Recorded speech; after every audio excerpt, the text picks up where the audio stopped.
그때 나는 고등학생이었고 가족은 엄마와 초등학교에 다니는 남동생이 둘이었대. 내가 중학생일 때 아버지는 불륜과 동시에 증발해버렸고 그 후로 엄마 혼자서 우리 삼형제를 키워주셨대.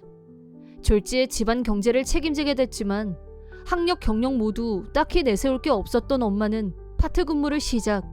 우리를 위해 아침 일찍 출근해서 저녁에 일단 집에 온 뒤 우리 저녁을 차려주고 밤 9시에 다시 심야 알바를 하러 나갔다.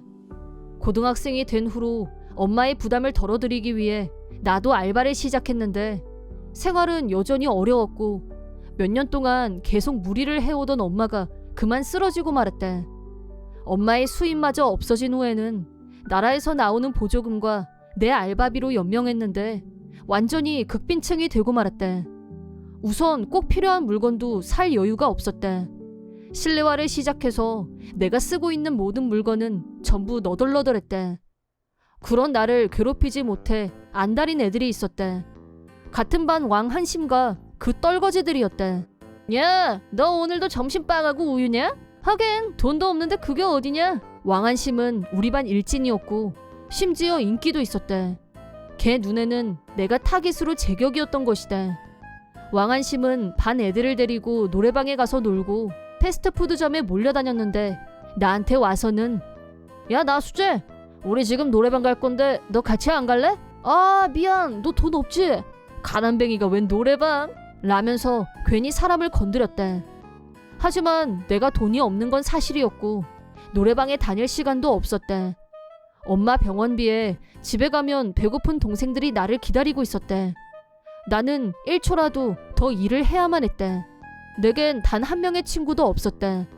사실 학교도 그만두고 싶었지만 엄마가 쓰러진 마당에 대학은 못 가더라도 최소한 고등학교라도 졸업해야 한다고 생각했다.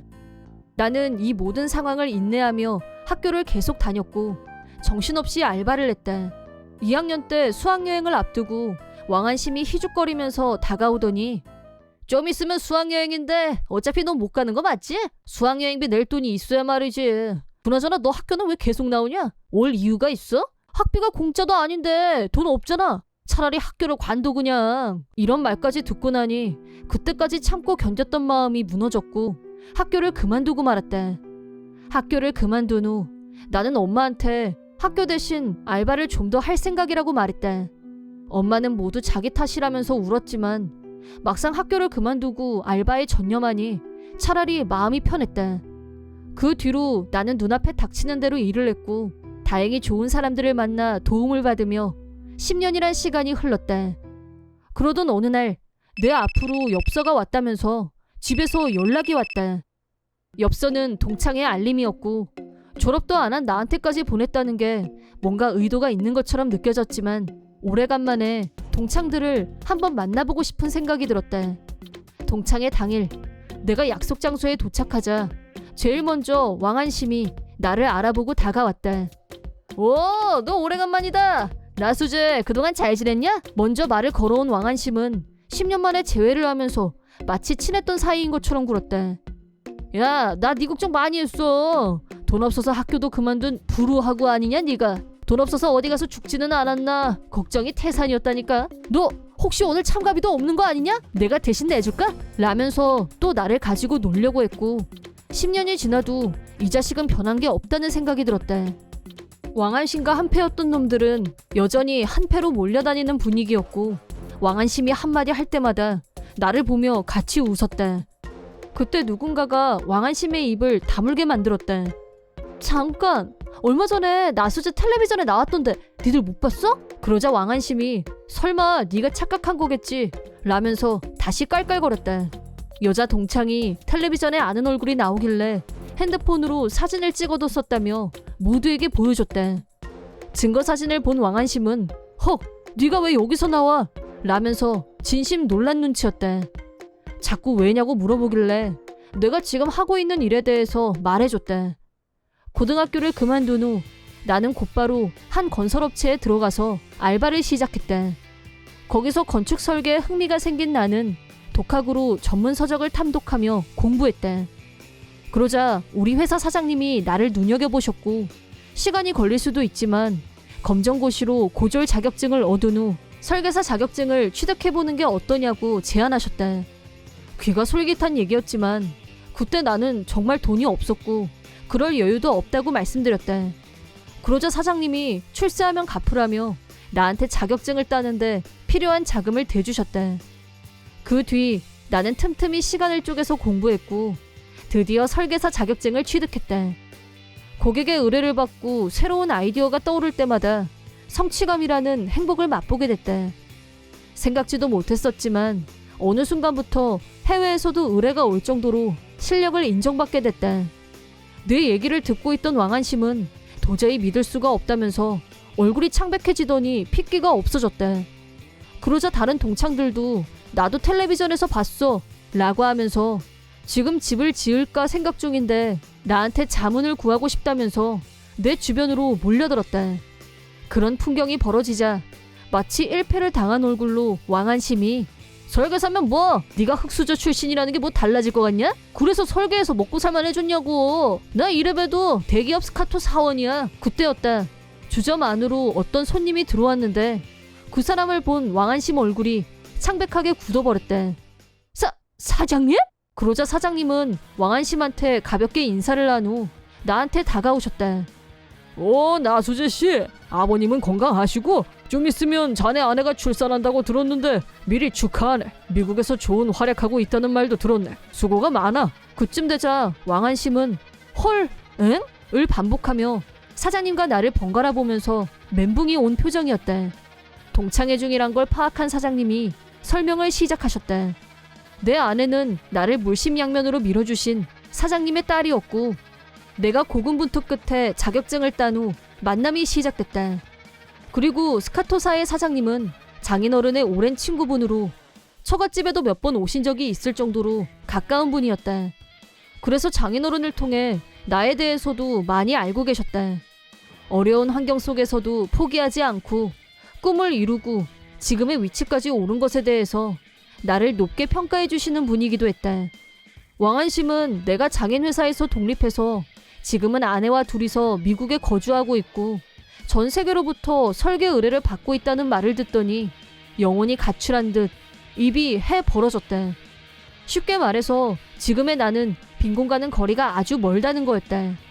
사장님은 간단히 우리 관계를 설명하시더니 동창회를 방해해서 미안하다고 인사를 하신 후 안쪽에 있는 방으로 들어가셨다.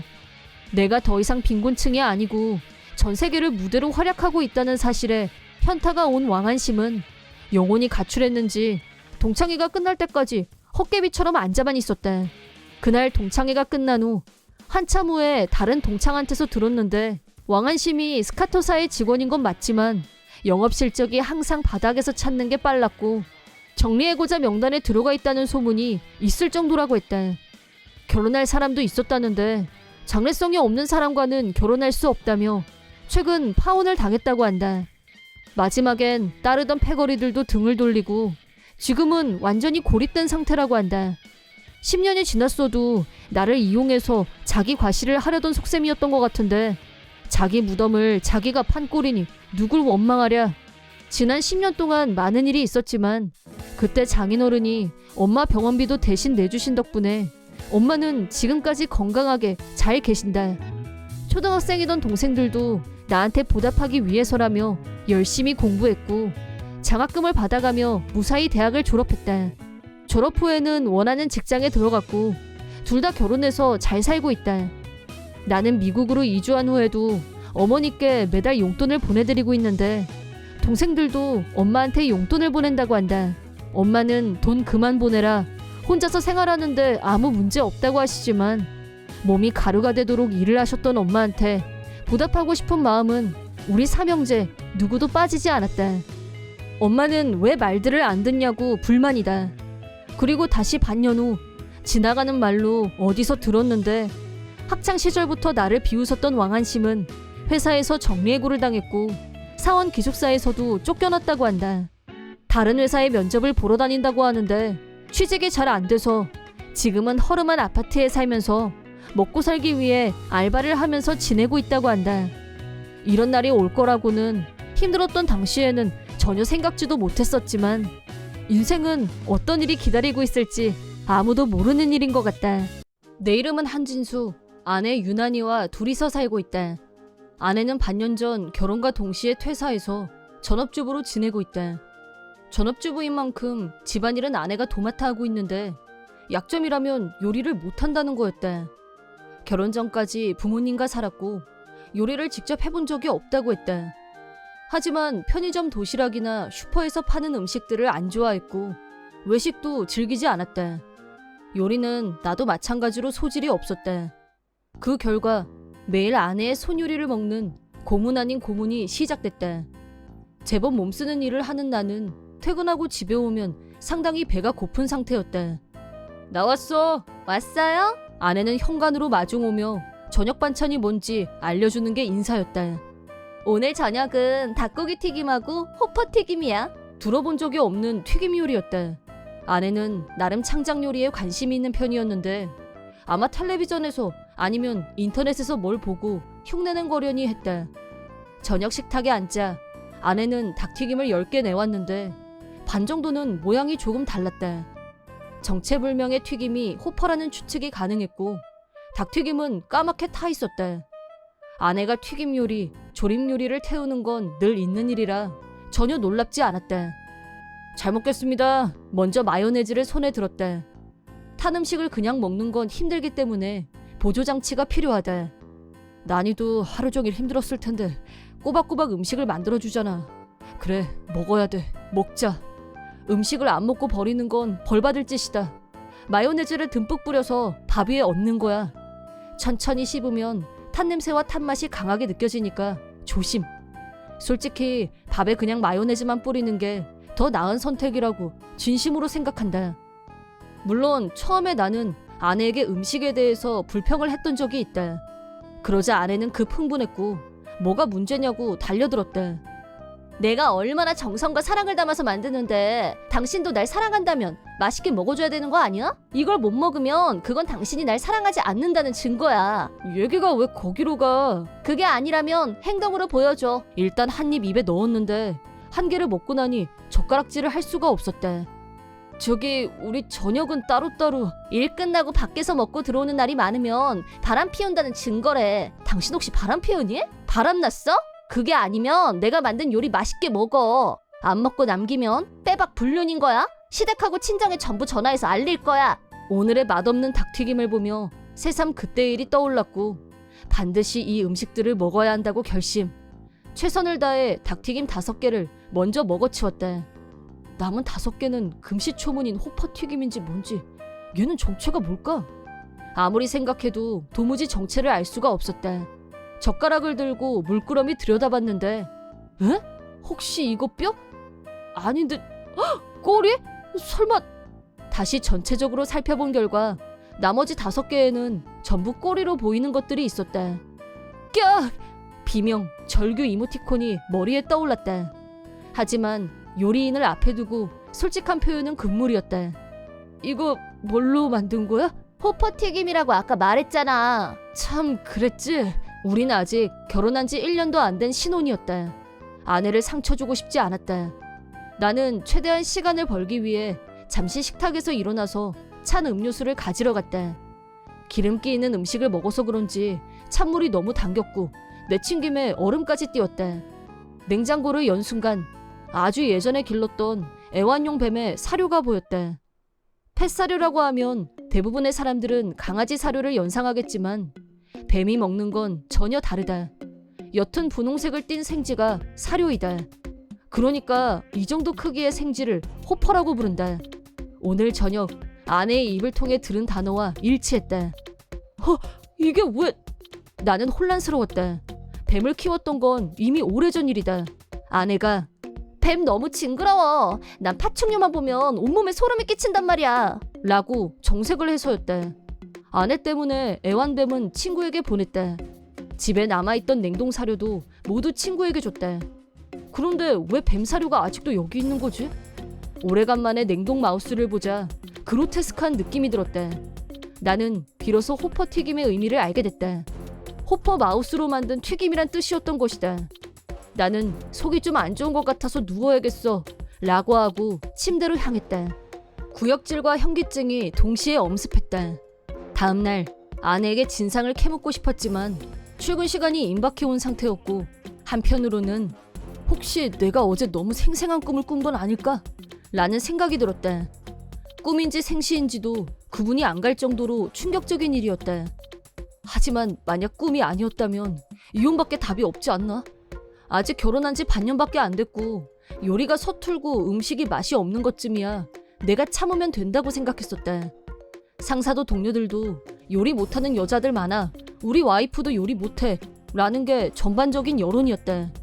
하지만 어제 저녁에 먹은 건 요리를 못한다라거나 맛이 없다라는 것과는 차원이 다른 문제였다.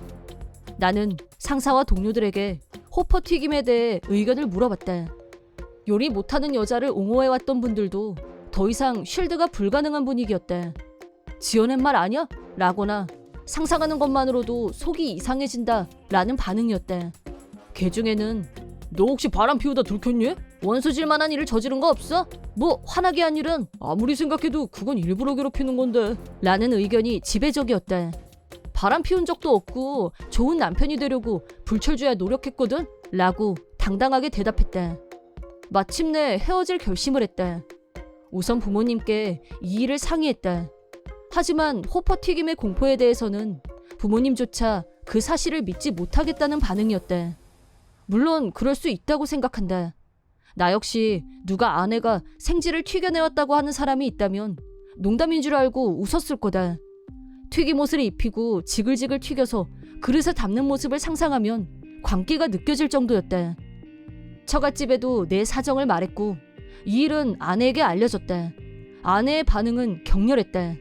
내가 언제 그런 요리를 했다는 거야? 상식적으로 그게 말이 돼? 그날 당신이 너무 피곤해서 뭘 잘못 보거나 착각한 거 아니야? 그때 밥 먹다 말고 피곤하다면서 바로 잤잖아. 장인 장모는 아내의 말을 그대로 믿었다.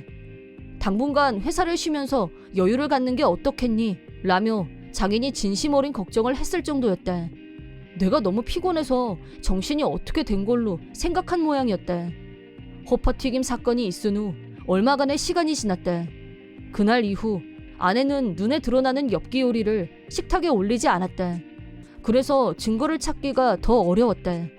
사진을 찍어두던가 아내의 말을 녹음했어야 됐는데 그때는 너무 당황한 나머지 미처 그런 생각을 하지 못했다. 쓰레기통을 뒤져봤지만 증거가 될 만한 건 남아있지 않았다. 냉장고에 남아있던 호퍼 마우스도 이미 자취를 감추고 없었다. 부모님과 처가에서 전화가 걸려오는 횟수가 늘어났다. 아내가 부모님과 소통하면서 내 정신 상태에 대해 걱정하는 분위기가 조성된 게 느껴졌다. 그러다 보니 진짜 내가 착각한 건가? 다들 저렇게 말하는데 너무 피곤해서 잠깐 정신이 나갔었나? 마치 가스라이팅을 당하는 것처럼 말이다. 급기야 아내한테 사과해야지. 내가 이상한 오해를 했으니까 나 때문에 속상했을 거야 라고 생각하기에 이르렀다. 그러던 어느 날 아내와 공유해서 쓰고 있는 노트북으로 이메일을 확인했다. 시간 날 때 휴지통도 삭제하고 메일 정리를 할 생각이었다.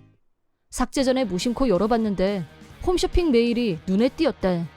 그건 다름 아닌 뱀의 사료로 쓰이는 호퍼마우스 구매 명세서였다. 나는 뜻밖의 증거를 잡는데 성공했다. 나는 양가 부모님에게 이 사실을 알렸고 네 분을 집으로 오시게 했다. 기습적으로 아내를 추궁했다. 아내는 궁지에 몰리면 오히려 더 성질을 내는 편이었고 그 점을 이용해서 만인 앞에서 자백을 받아낼 생각이었다. 이번엔 녹음 준비도 했다. 호퍼마우스의 명세서를 증거로 보이고 집중 추궁하자 아내는 버럭 화를 냈다. 나는 아무 잘못 없어. 홈쇼핑에서 구매한 게 뭐가 잘못인데? 대형 마트에도 안 파는 재료 가지고 창작 요리를 만든 것 뿐이잖아. 그게 요리라고? 사람이 그걸 어떻게 먹어? 너는 그거 입에 대지도 않았잖아. 대체 이런 짓을 하는 저희가 뭐야? 재밌으니까. 그거 말고 무슨 이유가 필요해? 너 시급한 거 보고 웃겨서 죽는 줄 알았어. 네가 몰라서 그러는데 전업주부가 얼마나 심심한 직업인 줄 알아? 이런 사소한 즐거움이라도 없으면 아무 낙이 없어. 그리고 노잼인 너하고 끝장내고 더 재밌고 능력 있는 남자 만나서 재혼하고 싶은 마음도 있었어. 나는 처음 생각대로 이혼했다. 아내에게 청구한 위자료는 500만 원. 위자료 치고는 별로 큰 액수는 아니다. 아내한테는 금액보다는 이혼 사유가 더 큰 타격이 됐을 거다. 엽기적인 생지 튀김은 꽤 소문이 퍼졌다. 이혼 후 맞선을 열심히 보러 다닌다는데 여전히 혼자라는 소문이 들린다. 내 이름은 지성미. 부모님과 살고 있고 나이는 27. 통신계통의 대기업에 다니고 있는 나는 오직 일에 올인한 전형적인 워킹걸이다. 덕분에 수입도 나쁘지 않았고 1년에 한두 번 장기 휴가 때 해외여행을 가는 게 인생의 즐거움이다. 대체적으로 설 연휴에 하와이에 가는 게 정기 행사이지만 올해는 부모님의 환갑을 맞이해서 과감하게 효도 호화 여객선 투어를 생각하고 있다. 부모님께는 직전까지 비밀로 했다가 서프라이즈를 할 생각이기 때문에 혼자서 조용히 진행 중이다. 지금까지 고생하며 살아오신 부모님이 웃을 수 있는 일을 많이 만들어드리고 싶다는 게 나의 소망이다. 특히 부모님 속을 많이 썩인 건 2살 아래인 여동생 지진아였다. 동생은 어려서부터 자기밖에 몰랐고 자기 하고 싶은 대로만 하는 문제아 그 잡채였다. 학교 다닐 때는 문제아답게 부모님이 학교에 찾아가서 비는 일이 비일비재. 사회인이 된 후에는 오래 다니는 직장이 없어서 부모님에게 경제적, 정신적으로 부담되는 존재로 등극. 지진아의 20살 생일이 막 지났을 무렵 우리 집안 역사에 길이 남을 아주 황당한 일이 일어났었다. 나는 막 취직했을 무렵이었고 꿀같은 휴일을 맞아 집에서 쉬면서 피로를 풀고 있었다. 그런데 그때 갑자기 초인종이 울렸다. 엄마가 나가서 현관문을 열자 문 밖에는 험상궂게 생긴 처음 보는 여자분이 화가 잔뜩 난 얼굴로 서 있었다. 여자분은 지진아가 이 집 딸 맞지? 자식을 어떻게 키웠길래 남의 남편을 꼬시고 다녀? 지금 집에 있어? 당장 나와! 라고 소리치더니 성큼성큼 집 안으로 들어왔다. 그러더니 거실에 멀뚱히 서 있던 나한테 대고 네가 지진아냐? 라고 하더니 대뜸 내 멱살을 움켜잡았다. 나는 필사적으로 지진아는 제 동생이에요. 저 아니에요. 라고 소리쳤지만 이미 흥분 상태인 여자의 귀에는 내 말이 들리지 않았다. 여자는 손끝에 모든 분노를 담아 나한테 따귀를 날렸고 엄마는 경찰을 불렀다. 경찰서로 연행되어 조사를 받게 된 여자는 동생이 자기 남편의 불륜녀라는 걸 알고 찾아온 거였다고 했다. 그 후 동생은 여자에게 위자료를 청구받았고 사채돈을 빌려서 위자료를 충당했는데 그리고 얼마 후 자취를 감췄다. 그러자 사채업자들이 매일 집으로 찾아오는 바람에 부모님은 노후자금으로 모아두었던 5천만 원이라는 돈을 사채업자에게 내주고 빚쟁이에게 쫓기는 일을 겨우 면할 수 있었다. 하지만 동생 때문에 애써 모은 돈이 다 사라지자 두 분이 겪은 상심은 이만저만이 아니었다. 고통은 있었지만 동생이 집을 나간 후에는 평화로운 일상이 돌아왔다. 부모님도 마음을 추스르고 다시 건강을 찾으셨고 곧 환갑을 앞두고 있다. 호화 여객 투어 예약을 마치고 여행 준비를 하고 있던 어느 날 부모님은 외출하시고 없었고 혼자서 집안 청소를 하고 있는데 갑자기 현관문이 열리는 소리가 들렸다. 놀라서 현관 쪽을 쳐다봤더니 동생이 모습을 드러냈다. 반가 라고 하면서 희죽희죽 웃는 동생에게 반사적으로 나는 네가 무슨 염치로 이 집에 들어와 라고 소리쳤다. 그러자 동생은 나도 이 집 식구야. 내가 내 집에 오는데 웬 염치 타령? 라고 하더니 소파에 털썩 앉았다. 그러더니 곧 시선이 테이블 위에 있는 호화 여객선 투어 팸플릿으로 향했다. 어머, 이게 뭐야? 대박, 이거 가려고? 언제? 라며 급흥분. 나는 이미 예약 다 했고 며칠 날 부모님 모시고 셋이서만 갈 거니까 너랑은 상관없는 일이라고 단단히 못을 박았다. 그러자 지진아가 뭐야, 나만 왕따 시키겠다는 거야? 라고 급흥분하길래 네가 한 짓을 생각해봐. 우리가 너 때문에 얼마나 고생했는데. 너 다시 내 눈에 띄면 5천만 원 청구할 거니까 그렇게 알아? 돈 갚기 싫으면 2번 다시 얼씬도 하지 마. 라고 경로. 헐, 개 무섭네. 다음번에는 언니 없는 날 골라서 올 테니까 걱정 마. 라고 툴툴거리면서 자기 집으로 돌아갔다. 나는 곧장 지진아 친구에게 연락해서 정보를 수집했다. 지진아는 지방으로 도망간 후 이 남자 저 남자한테 얹혀 살다가 유부남을 만났고 문제가 터지자 다시 돌아왔다는 걸 알아냈다. 중요한 건 한 번 당하지 2번 당할 수는 없다는 것. 부모님께 사실 그대로 알린 후 비상체제에 돌입했다. 그로부터 2개월 후 지진아는 다시 찾아오지 않았고 가정의 평화가 유지됐다. 무사히 두 분의 환갑 기념여행 당일을 맞이하여 우리 셋은 예정대로 집을 나섰다. 목적지에 도착하자 지진아한테서 전화가. 할 수 없이 전화를 받았는데 언니가 예약한 호화 여객 투어 장난 아니야. 돈 내줘서 고마워. 라고 하길래 너무 깜짝 놀라서 우린 온천 여행 예약했는데? 라고 대답. 실은 내가 호화 여객 투어를 부모님께 말씀드리자 그것보단 온천 여행에 가서 가족끼리 오붓하게 쉬고 싶다고 하셨고 2박 3일 온천 여행으로 계획을 수정했다. 호화 여객 투어는 임시 예약까지 해놓은 상태였지만 아직 결제를 마치지 않아서 예약이 완료된 상태는 아니었고 아무 문제 없이 취소할 수 있었다. 그런 상황에서 지진아가 대체 무슨 말을 하는지 이해가 되질 않았다. 헐, 온천 여행? 뭐라니 지금? 언니 이름 말했더니 예약 명단에 있다고 해서 나 지금 탔는데? 라는 지진아의 말을 듣고 불안해진 나는 일단 전화를 끊고 여행사에 문의 전화를 걸었다. 확인 결과 우연의 일치로 나와 이름이 같은 사람이 예약이 있었고 지진아는 운 좋게 여객선에 승선한 거였다. 하지만 내 전화를 받고 예약을 안 한 사람이 여객선에 탔다는 사실을 알게 됐고 직원들은 지진아를 무임승차로 적발했다. 이미 배가 출발한 상태였기 때문에 내릴 수도 없어서 지진아는 투어 요금을 지불해야 했다.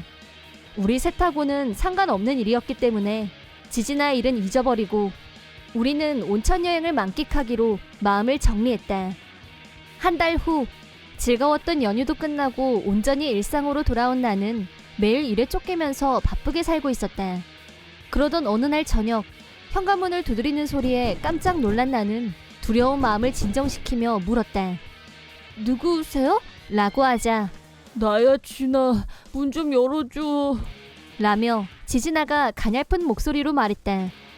문을 열자 더러운 옷차림에 뺏싹 마른 모습의 지진아가 지진아 말에 의하면 호화 여객선을 타고 해외로 출발한 후 하선했을 때 돈도 없이 무조건 먹고 쇼핑하다가 현지 경찰에게 체포되는 바람에 배에 돌아오지 못했고 경찰서에서 골칫덩어리가 됐었다고 한다.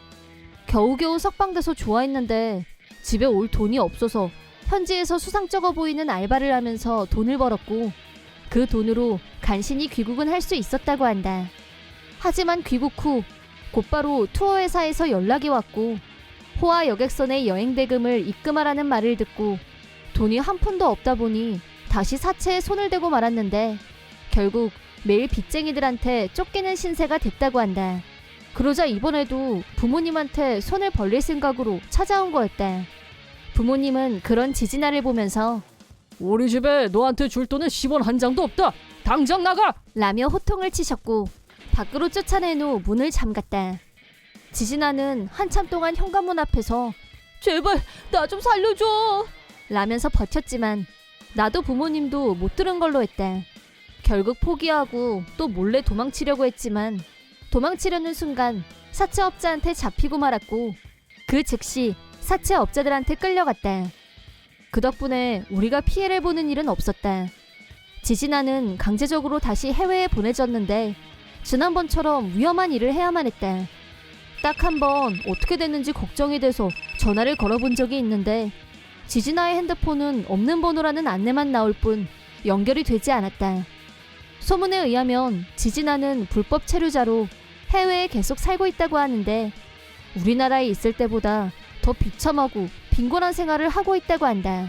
사채업자 중에서도 특히 악질인 곳에서 돈을 빌리는 사람에 아무리 갚아도 빚은 늘어만 갈 거고 평생 빚에 허덕이며 살 모습이 안 봐도 훤했다.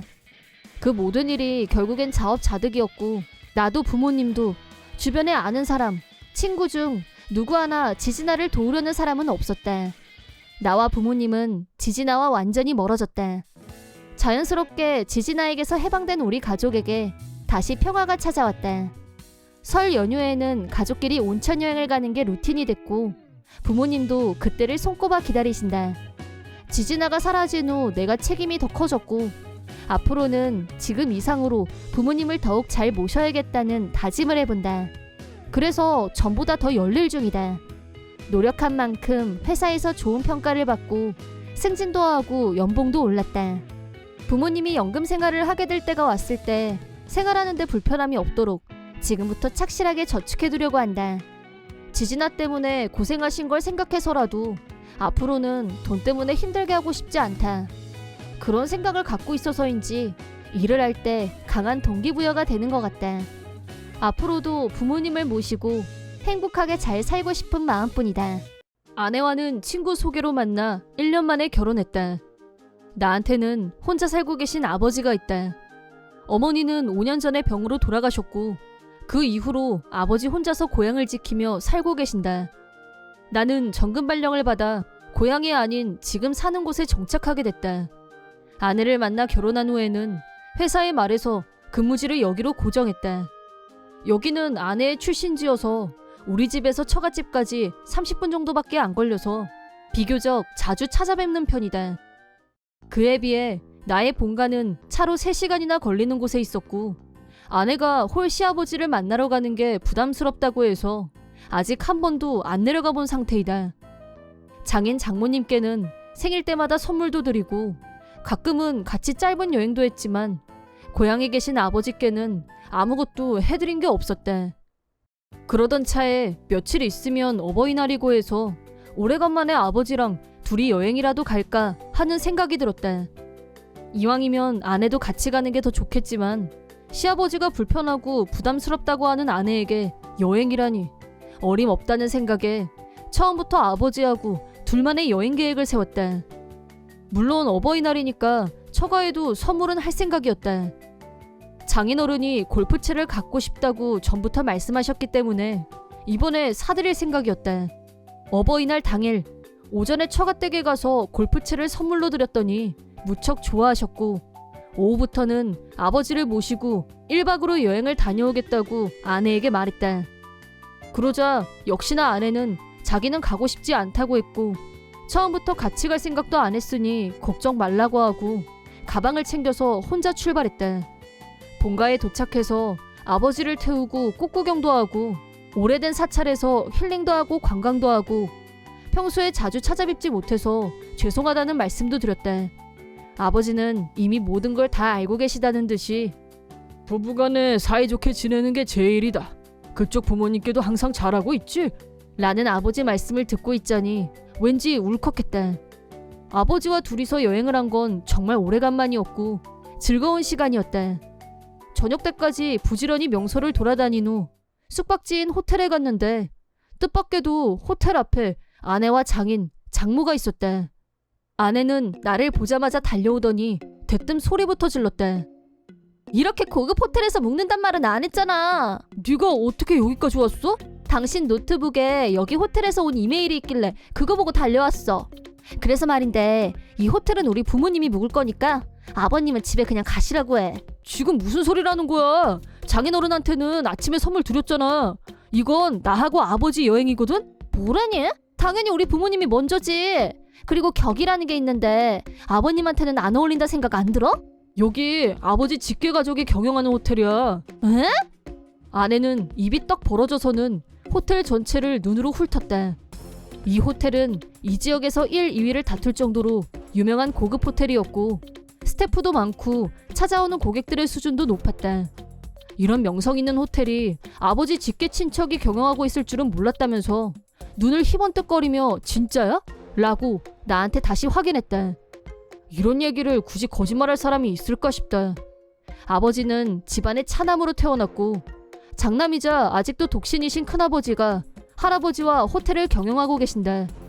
아버지는 항상 자신은 경영에 소질이 없다고 말씀하셨지만 아버지 역시 큰아버지나 할아버지를 닮아서 두뇌가 명석하셨고 큰아버지가 아버지한테 의견을 들으러 오신 적도 많았다. 이 호텔이 우리 집안에서 경영한다는 걸 알게 된 장인 장모는 갑자기 눈이 반짝반짝 빛나기 시작했다. 생각지도 못했던 든든한 배경이 있다는 걸 알게 된 순간 어떤 욕망이 꿈틀댔던 게 아닌가 싶다. 로비에서 해프닝이 벌어진 사이 체크인 시간이 다가오자 우리가 올 걸 예상하고 큰아버지가 로비로 나오셨고 우리를 보더니 활짝 웃으며 다가오셨다. 오늘아 수고했어. 제일 좋은 방으로 잡아놨다. 큰아버지가 나와 아버지한테 말을 걸어오자 아내가 그 틈을 비집고 들어오려고 했다. 나는 재빠르게 그 앞을 가로막고 아버지와 큰아버지께 먼저 올라가 계시라고 말씀드렸다. 큰아버지는 아내와 직접 만난 적이 없었기 때문에 내가 먼저 가시라고 하자 두 분은 에스컬레이터를 타고 올라가셨다. 그러자 아내가 갑자기 돌변해서 너 뭐니? 이렇게 중요한 얘기 그동안 왜 안 했어? 자기랑 결혼하길 정말 잘한 것 같아 라고 말했다. 그 말이 끝나기가 무섭게 장인이 말해 뭐해? 그리고 이왕 우리도 여기까지 왔는데 그냥 가기 섭섭하니까 사돈하고 술이라도 한잔 했으면 하는데 어떤가? 또 우리가 남도 아니고 다 같은 가족인데 좋은 방 잡아줄 수 있지? 라고 들이댔지만 나는 가볍게 무시했다. 우리 아버지를 깔보고 함부로 대한 사람들한테는 술도 호텔도 아깝다고 거절했다. 그러자 개그를 다큐로 바꾸고 그러나? 아까 농담한 거잖아 라고 장인이 둘러대자 아내와 장모가 맞장구를 쳤다. 불과 몇 분 전까지만 해도 아버지를 개 무시하던 사람들이 더구나 아내는 자기 부모들밖에 안중에 없었으면서 갑자기 뭔 수작인지. 아버지는 부부 원만이 최우선이라고 하셨지만 이런 여자와 계속 부부로 지낸다는 건 어림없는 소리란 생각이 들었다. 돈에 환장한 장인 장모도 마찬가지였고 할아버지가 이미 연로하셨기 때문에 큰아버지는 오래전부터 아버지한테 경영에 참여해달라는 부탁을 하셨었다. 분명한 건 호텔은 어디까지나 할아버지, 할머니, 큰아버지 그리고 아버지가 이뤄낸 성과였고 장래에 큰아버지가 자신의 재산을 사회에 환원한다고 한다면 그 뜻을 받드는 게 마땅하다고 생각했다. 거기에 내 지분은 없으니까. 하지만 아내와 장인, 장모가 이 호텔을 이미 자기들 것처럼 생각하고 있는 모습을 보고 있자니 역겹고 불편하기 짝이 없었다. 아내는 내가 이 호텔의 경영주의 손자라는 걸 등에 업고 호텔 스태프에게 가더니 스위트룸을 준비해달라는 분에 넘치는 요구를 했다. 나는 경비원을 불러서 장인 장모까지 세 사람을 모두 밖으로 쫓아버렸다. 덧붙여서 저 세 사람이 로비 근처에 얼씬도 못하게 할 것과 만약 억지로 들어오려고 한다면 경찰에 바로 연락해도 된다고 일러뒀다. 세 사람은 경비원한테 고래고래 소리를 지르며 난동을 부렸지만 얼마 있다가 집으로 돌아갔다. 상황이 정리된 걸 확인한 후 나도 방으로 올라갔다. 아무 일도 없었던 것처럼 큰아버지와 회포를 풀고 아버지와 남은 여행을 즐겼다. 원래는 1박만 할 예정이었는데 그딴 집에 빨리 가봐야 좋을 일도 없을 것 같고 해서 큰아버지한테 부탁해서 며칠 더 호텔에 묵으면서 여행을 만끽했다.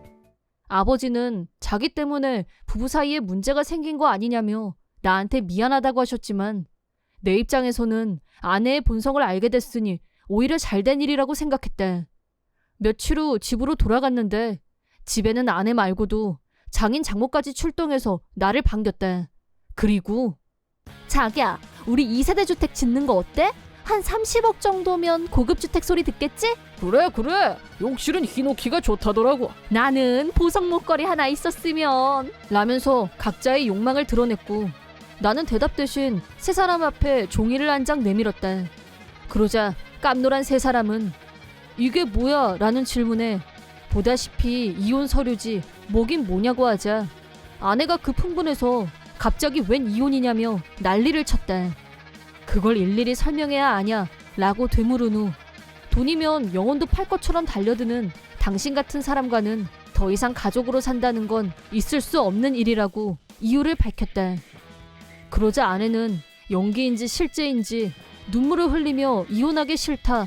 내가 널 얼마나 사랑하는데 어쩌고 했지만 사랑하는 건 내가 아니라 돈이 분명했다. 나는 지난 1년간 아내의 부모님을 극진하게 대했다. 아버지한테 죄송하다는 생각이 들 정도로 말이다. 하지만 며칠 전 아내는 나한테 아버지보다 자기 부모님을 더 우선시하라고 명령했고 급기야 아버지를 돌려보내라는 망언까지 했다. 내가 호텔 경영자의 직계 가족이란 걸 알게 되자 호화 2세대 주택을 지어서 동거하자는 일방적인 계획까지. 이런 최악의 인간들과 어떻게 가족으로 지냈을까 하는 회의가 된다. 아내는 금수저인 나와 절대 이혼하고 싶지 않다고 버텼지만 이 정도 반응은 이미 예상하고 있었고 변호사에게 일임해서 신속하게 이혼 소송을 마쳤다. 아내는 그렇다면 재산 분열을 해달라고 헛소리를 했는데 살아계신 조부모님의 재산을 노리는 것도 웃기고 더 중요한 건 나는 평범한 셀러리맨이라는 사실, 분유할 재산도 없었대.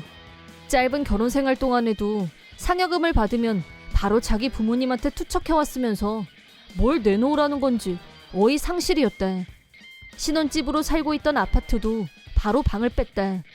아내는 이제 갈 집도 없어진 마당에 내가 금수저라는 걸 알고 나서 주변에 자랑질을 하고 호기롭게 카드를 긁으며 쇼핑을 해댔는데 이혼하고 나니 그 비용은 모두 혼자 감당해야 했고 장인 장모의 지출까지 합하니 5천만 원 정도의 빚을 지게 됐다고 한다. 결국 아내와 장인, 장모는 카드 대금을 다 갚지 못했고 블랙리스트에 올라가면서 살던 집까지 포기해야 하는 상황이 왔고 셋은 홈리스나 다름없어졌다. 이제 남은 건 빚 갚는 일밖에 없었다. 이혼 후 큰아버지가 호텔 경영을 배워볼 생각이 없냐고 제안하셔서 아버지도 나도 경영에 합류하기로 했다. 아직까지도 그 셋한테서 도와달라고 연락이 오는데 죽는 날까지 그럴 생각은 없다. 부디 셋이서 알아서 살아남길 바란다. 본인들이 한 짓을 후회하면서 말이다. 내 이름은 한기라. 유명 가구 회사의 정사원이며 나이는 26. 지금은 혼자서 살고 있지만 1년 전까지는 약혼자와 동거했었다. 약혼자였던 왕진상과는 고등학교 때부터 사귀어온 사이였고 가족끼리도 서로 잘 알고 두루두루 사이좋게 지내고 있었다. 양가 부모님 간의 사이도 좋았다. 왕진상은 대학 졸업 후 아빠 인맥으로 아빠 회사에 취직해서 영업을 담당했다. 이대로 쭉 결혼까지 가려니 모두가 다 그렇게 생각했었는데 예상치 못한 일로 파국을 맞이했다. 24살 때 왕진상한테 프로포즈를 받은 나는 결혼식을 어떻게 할까 계속 고민 중이었다. 막상 얘기는 나왔지만 서로 회사 일이 바쁘다 보니 전혀 진척이 없었고 어영부영하다 보니 결혼 얘기가 나온 지가 벌써 1년이나 지나 있었다. 더 미루지 말고 본격적으로 날짜도 잡고 구체적으로 계획을 짜야겠다고 생각하고 있었는데 왕진상이 갑자기 할 말이 있어 라고 했다. 표정이 어두워진 왕진상은 우리 헤어지자 라고 폭탄 선언을 했다. 처음에는 장난치는 줄 알고 대수롭지 않게 받아들였는데 나 진심으로 하는 말이야 라고 하더니 왕진상이 솔직하게 사정을 털어놨다. 결별 이유는 왕진상에게 다른 여자가 생겨서였고 그 여자는 다름 아닌 내 친동생 한진자였다. 그 말을 듣는 순간 눈앞이 캄캄해진다 라는 말에 진정한 의미를 알게 됐다. 한진자는 나보다 2살 아래였고 어려서부터 예쁘다는 말을 들으면서 공주처럼 자랐다. 성인이 된 후에도 그 영향을 받았는지 진자는 자기가 남보다 특별하다는 착각에 빠져 있었다. 어린아이처럼 자기 마음대로 되지 않으면 때를 써서라도 상대를 바꿔놨고 자기가 첫 번째가 아니면 절대 용납을 못하는 이기적인 성격 끝판왕에 고딩 때부터는 남의 남친을 뺏는 걸 재미로 아는 악녀가 되어 있었다. 그런 성격이다 보니 고딩 때부터 모두의 비호감이었고 친구가 단 한 명도 없었다. 하지만 진자는 그런 것 따위는 전혀 개의치 않았다. 마치 쇼핑하듯이 이 남자에서 저 남자로 갈아타는 게 일이었다. 사회인이 된 후로는 돈 많은 남자만 골라서 사귀었는데 물론 실증나면 금세 차버리고 돌아섰다. 1년 정도 진자에게 속아서 버림받게 된 재벌 2세가 진자에게 줬던 보조 열쇠를 돌려달라면서 우리 집까지 직접 찾아왔던 적이 있었다. 그때 그 남자한테 나하고 부모님이 정말 미안하다고 진심으로 사과했고 그 남자는 우리를 봐서 용서하겠다고 했다. 내가 왕진상과 사귐으로 진자가 왕진상한테도 꼬리를 치는 듯한 인상을 받은 적이 있었는데 그런 유혹에 흔들릴 사람이 아니라고 굳게 믿고 있었다. 그런데 결혼을 바로 앞에 둔 시점에 진자와 바람이 나다니 이런 배신은 생각조차 하지 못했던 일이었다. 충격은 이루 말로 다 할 수 없었고 한동안 누워만 있었다. 왕진상은 나한테 헤어지자고 한 후 자기 짐을 챙겨서 나하고 동거하고 있던 아파트에서 나가버렸고 그 뒤로 연락이 되질 않았다. 매일 울면서 지내고 있던 내 앞에 진자가 나타난 건 파혼하고 일주일이 지나서였다. 나는 움직일 힘도 없었고 몇 날 며칠을 이불 속에서 누워만 있었는데 갑자기 초인종이 울렸다. 왕진상이 돌아왔나 싶어서 벌떡 일어나 문을 열었는데 문 앞에는 진자의 얼굴에는 미안함이 1도 없었다. 오빠가 깜빡한 물건이 있다고 해서 가지러 왔어 라면서 웃었다. 그 순간 나는 진자를 신나게 두들겨 패고 싶어졌지만 이성의 힘으로 억눌렀다. 언니 약혼자를 뺏어? 네가 인간이니? 라고 하자 진자는 어쩌겠어. 내가 언니보다 더 예뻐서 그런걸. 죄라면 내 미모가 죄지. 남자들이 나만 보잖아? 라고 했다. 그러더니 묻지도 않았는데 왕진상과 어떻게 친해졌는지 떠들기 시작했다. 왕진상이 우리 부모님께 결혼 승낙을 받으러 왔던 날 두 사람은 연락처를 주고받았고 그때부터 진자가 몇 번 유혹하자 왕진상도 순순히 둘이서만 만나는데 동의. 진자는 이제 됐다 싶어서 왕진상을 과감하게 호텔로 유인하는 데 성공. 그걸 계기로 왕진상도 진자에게 푹 빠지면서 나하고 헤어지기로 결심했단 거였다. 거기까지 듣는 것도 고문이었고 도저히 참을 수가 없어서 진자를 있는 힘을 다해 문 밖으로 내쫓았다. 그리고 진자와 왕진상의 연락처를 차단하고 다시는 상종하지 않기로 다짐했다. 그러고 나니 두 인간 때문에 누워만 있기엔 내 인생이 너무 아깝다는 생각이 들었다. 다음 날부터 다시 출근도 하고 내 일상을 되찾았다. 부모님께는 모든 사실과 함께 왕진상과는 완전히 끝났다고 말씀드렸다. 부모님은 진자와 왕진상에게 분노하셨고 당장 불러서 혼을 내겠다고 하셨다. 하지만 나는 그럴 필요 없다고 했다. 이유는 이제 두 인간은 나하고 전혀 상관없는 사람들이었고 우리 집에 그 두 사람이 들어오는 것조차도 싫었기 때문이다. 그 일 이후로 오로지 일에만 올인한 나는 회사에서 일로 인정받는 사람이 되어 있었다. 파혼 후 1년이 지나자 상처도 아물고 오히려 나 자신을 위해 더 충실하게 시간을 보내고 있었다. 그러던 어느 날 연락이 끊어졌던 진자가 갑자기 회사 앞으로 날 찾아왔다. 왕진상과 끝낸 후 내가 바로 이사를 하면서 새 주소를 알려주지 않았기 때문에 어쩔 수 없이 회사로 찾아왔다고 변명했다. 진자는 회사에서 나오는 나를 보더니 달려왔고 대뜸 나 오빠랑 결혼하기로 했어. 우리 엄청 비싼 호텔에서 결혼식 할 거니까 언니 꼭 와? 라고 했다. 그런 얘기를 나한테 하려고 일부러 찾아오는 저 뻔뻔함. 결혼식은 알아서 하고 앞으로 이런 식으로 회사로 찾아오지 마. 불편해. 라고 선을 그었다. 그러자 진자는 뭐야 그 태도. 아직도 미련 있는 거임? 완전 티나. 라며 나를 가지고 놀았다. 무시하고 그냥 가려는데 진자가 다시 집에 갔는데 문도 잠기고 안에 아무도 없어서 할 수 없이 여기로 온 거거든? 언니가 나 대신 부모님하고 친척들한테 연락 좀 해줘. 청첩장은 다음 주에 보낼 거니까. 라고 떠들었다. 한술 더 떠서 친척들은 내 결혼식에 축의금 300만 원으로 통일인 거 알지? 언니는 1000만 원 가져와도 내가 다 받아줄게. 라고 하길래 너한테 가족이며 친척이 있어? 라고 차갑게 물었다. 뭐래? 나한테는 아빠, 엄마, 언니까지 있는 거 몰라서 묻나? 그리고 우리가 친척은 또 좀 많아? 라고 하길래 내가 그래 좋아. 그 사람들한테 축의금 챙기라고 하면 되는 거지? 라고 하자 진자는 만족스러운 표정으로 돌아갔다. 그리고 다가온 진자의 결혼식 날. 일이 있어서 부모님 댁에 왔고 거실에서 부모님과 얘기를 하고 있는데 밖에서 진자의 목소리가 들렸다. 안에 있는 거 다 알아. 언니 차 있는 거 다 봤거든. 빨리 문 열어. 라고 진자가 소리쳤다. 할 수 없이 부모님과 내가 밖으로 나가자 진자가 오늘 내 결혼식이잖아. 근데 이러고 있으면 어떡해? 라고 흥분했다.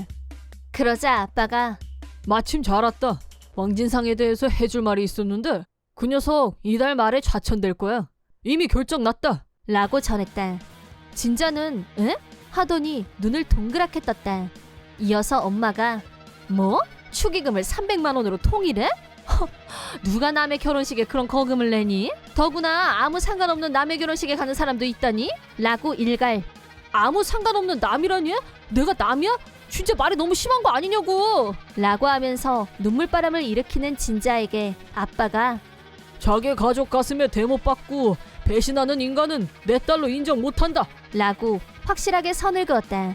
진자는 축의금 없으면 결혼식 비용 못 낸단 말이야. 다 해서 8천만 원이나 내야 된다고. 라면서 펑펑 울었다. 그러더니 나한테 대고 언니가 잎사게 친척들한테 내가 약혼자 뺏어갔네 어쩌네 하니까 이렇게 된 거잖아. 내가 언니보다 잘 되니까 부러워서 그러는 거 다 알거든? 라고 망언을 하길래 나는 한 가지 사실을 알려주기로 했다.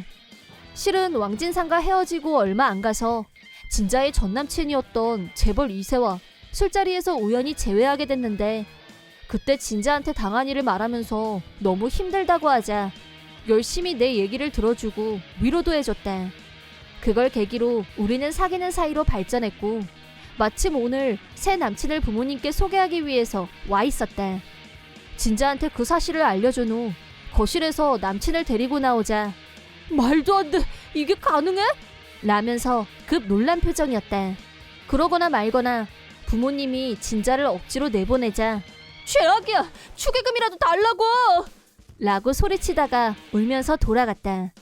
그 후 왕진상과 진자는 초호화스러운 결혼식 비용을 지불하지 못했고 신혼여행마저 취소했지만 빚을 지고 신혼을 시작. 알고 보니 진자는 처음부터 언젠가는 왕진상을 뺏어오겠다고 결심하고 있었다. 부자도 아닌 왕진상은 그저 뺏는 게 목적이었고 실행에 옮긴 거였다. 원래부터 돈이 없었던 왕진상이 자천까지 당하자 수입도 줄고 자천당해서 지방으로 왔다는 비웃음을 받았다. 혼자서 서울에서 살 능력도 안 되는 진자도 어쩔 수 없이 지방으로 따라갔다. 친척들한테도 철저하게 외면받게 된 진자는 기댈 언덕이라고는 없었고 빚을 갚기 위해 부부가 같이 퇴근 후에도 알바를 해야 하는 신세가 됐다. 그러다 보니 신혼도 없고 같이 있는 시간도 없고 사이가 벌어진 건 당연한 결과. 그렇다고 해도 빚 때문에 별거 할 돈도 없었다. 그저 매일 싸우면서 같이 살고 있다고 한다. 한편 나는 진자와 완전히 손절한 후 남친에게 프로포즈를 받았고 곧 결혼을 앞두고 있다. 왕진상과 비교가 안 되게 금수저에 인성까지 갖춘 좋은 남자와 결혼하게 된 나는 비로소 과거의 상처에서 완전히 빠져나온 기분이다. 이 남자라면 절대 한진자에게 2번 당할 일은 없을 거라고 생각하지만 만에 하나의 경우를 생각해서 2번 다시 진자와 얽히는 일은 없어야 한다고 조심하고 있다. 우리는 둘이서만 사는 아이 없는 부부이다. 맞벌이 부부로 일하고 있고 아주 여유 있는 건 아니지만 특별히 어려움은 없는 편이다. 하지만 시어머니는 내가 애를 못 낳는다고 생각하고 있었고 그게 불만이었다. 항상 나한테 대고 넌 어떻게 된 게 애 하나도 못 낳니? 쓸모없는 게 며느리로 들어와서 라며 욕을 했다. 하지만 일부러 안 낳는 것도 아니었고 임신 때문에 조바심이 나는 건 나도 마찬가지였다. 남편한테 여러 번 같이 가서 검사를 받아보자고 했지만 난 부끄럽게 어디 그런 짓을 하냐며 정색했고 완강한 반대 입장이었다. 어느 쪽에 문제가 있는지 불확실한 상황에서 일방적으로 나를 욕하는 시어머니의 태도는 견디기 힘든 스트레스였다. 더구나 남편은 시어머니의 폭언을 옆에서 보면서도 전혀 나를 보호할 생각이 없었다. 귀찮다는 듯이 그냥 떠들게 내버려두라는 식이었고 내가 받은 상처에는 관심이 없었다. 그런 일이 반복되면서 항상 기분이 우울했고 남편과의 관계에 대해 고민하기 시작했을 무렵 남편의 태도가 차갑게 변한 느낌이 들었다. 휴일에 혼자 나가는 날도 확연히 많아졌고 내가 친정 부모님을 보러 같이 가자고 하면 너 혼자 가면 되지 않냐며 퉁명스럽게 말했다. 시어머니는 툭하면 나를 불러서 집안일을 시키지 못해 안달이었는데 남편은 며느리면 당연한 거 아니냐 라는 식으로 나를 내몰았다. 그러던 어느 날 남편이 여행을 가자고 제안했다. 그동안 시어머니가 나를 마구 부려먹었기 때문에 위로라도 해주려는 건가 싶어서 내심 기분이 좋았다. 남편한테 어디로 갈 거냐고 물었더니 아무데나 상관없으니까 적당한데 적당한 호텔 예약해두라고 대답했다. 말투만 들으면 나랑 진짜 여행 갈 생각이 있는 건가 싶을 정도였다. 하지만 남편이 먼저 여행을 제안했고 이왕이면 즐겁게 다녀오자고 생각하면서 호텔 예약을 마쳤다. 그러자 다음날 사실은 시어머니도 같이 가는 거라고 남편이 말했다. 모처럼 남편하고 둘이 가는 여행이라고 생각했었는데 시어머니라니 너무 절망스러워서 경악할 지경이었다. 남편한테는 마지막까지 여행은 둘이만 가고 싶다고 했지만 내 의견은 들을 생각도 없어 보였고 셋이서 가는 걸로 무조건 밀어붙였다. 결국 시어머니 때문에 모처럼의 여행을 포기하는 건 아깝다는 생각에 준비하고 나섰는데 남편이 운전하는 차가 점점 인적 드문 산길을 따라가는 게 이상하게 느껴졌다. 아무래도 불안해서 길을 잘못 든 거 아니냐, 이 길이 맞냐 여러 번 확인을 해도 옆좌석에 앉아있던 남편과 시어머니는 희죽희죽 웃기만 했다. 여기 맞아. 내가 왜 길을 틀려? 라고 대답했다. 그때부터 어딘가 불길한 예감이 들었지만 깊은 산 중에서 내리자고 할 수도 없고 설마 길을 알고 가는 거겠지? 일단 믿고 가보자.